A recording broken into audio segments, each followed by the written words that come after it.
Tell us a little bit about why you decided to make Paolo. Yeah, I wanted to talk a little about the context where I started this film. I met Paolo in 2002 with Magali, who's also here, and I was going to school for film and photography, and I had no idea what to do, and I just met these amazing kids who were willing to share their lives with me. I embarked in a journey to make a film about Magali and Paolo going back to Peru for the first time in 10 years. And weeks before the trip, Paolo decided not to come with us. So I did a film about Magali called Quiero Volver. And it went really well. We showed it here and there. And a couple years later, Paolo was like, you know what? Now I'm ready. I want to do a film about me. And I want the spotlight now. But I decided to tell his story because basically after Quiero Volver, a lot of people were asking me what happened to Paolo. And at first I wanted to kind of show what the situation was in Peru, the gay situation, how homosexuality was treated there. But halfway through, I didn't only want to make a film about gay people in Peru. I just wanted to tell a more human story, and I feel so grateful that Paolo was able to share that with me and with everybody, and he trusted me so much that pretty much it went along as it was. We kind of played it by ear, and that's how the story developed.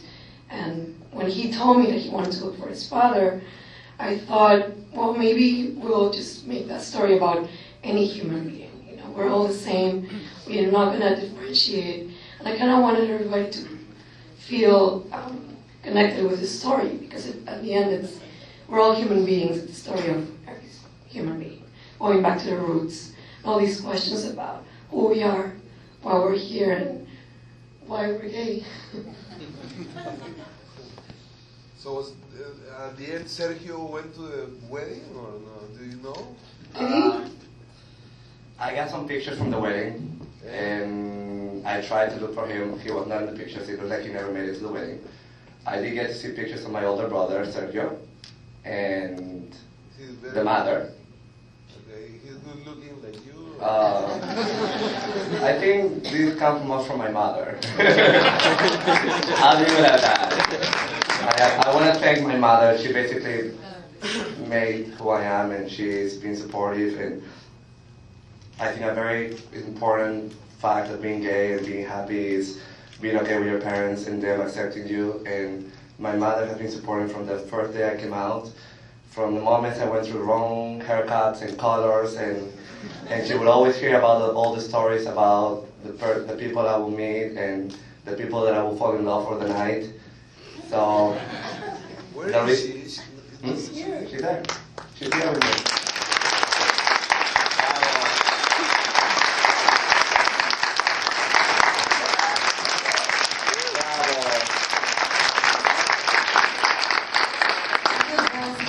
Mom, a gay person could ask for in the world.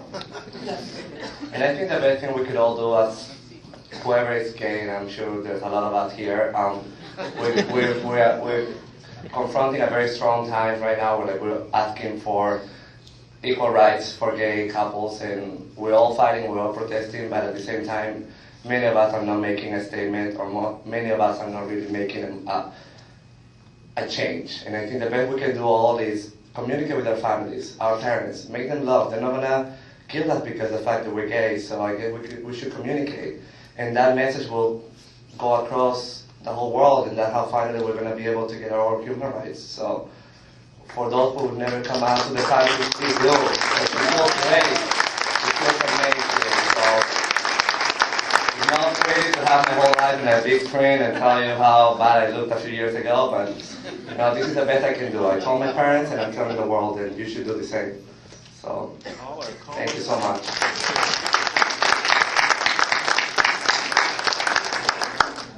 Paolo, were you nervous to watch this with your family? You have a lot of family here. Was it? How did you feel before the movie started to have them all there? To be quite honest, Have they seen it before? some of my closest family saw it. I was in Peru about a month ago, which was a great time for me to go back. I haven't gone back since we filmed, and back then, as much as I tried to open up to my family, there was always a camera, and it wasn't so organic. My family were kind of feeling they wanted to hang out, they wanted to see me more. I went back about a month ago with the film. I had a rough copy, and it may take a while for them to get to see it, so I wanted to show them and be okay because they're all here. They're all on screen, and I wanted them to be fine. And they loved it.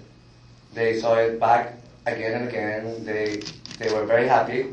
I know there's some scenes where it doesn't look like beautiful and perfect, and they were totally fine, and they've been very supportive, and they're looking forward for it to get to Peru. So they've seen it, and they love it, and they support it, and they trust Andrea, Franco to the fullest, and I don't think I've ever let anyone get so close to my heart in my life before, and I've given someone like my hidden stone to put it out there, and she did it very well.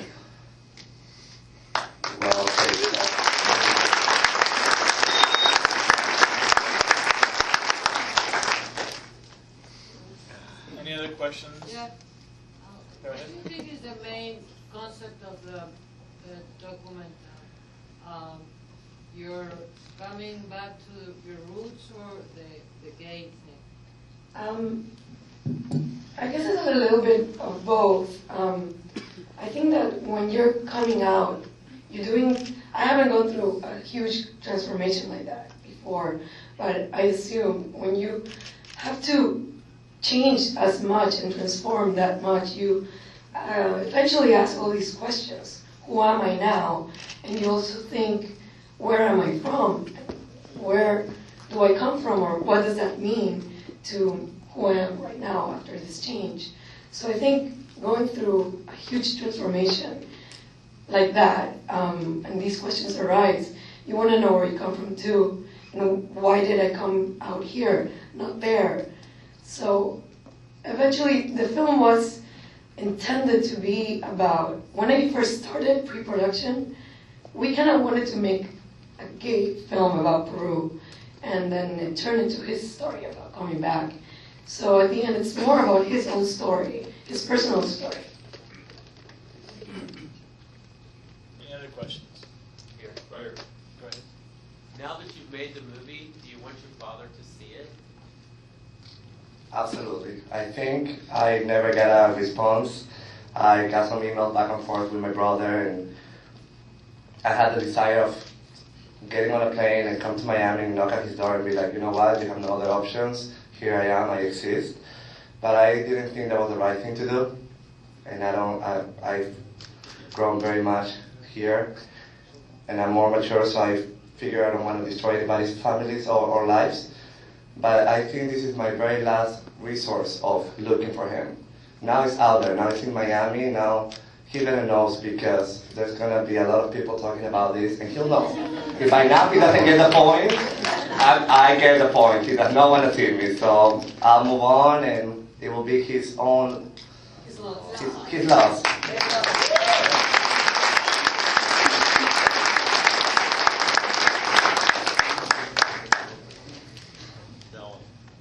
I need a cocktail. Can you let me go? Please. Let's thank them for coming and sharing.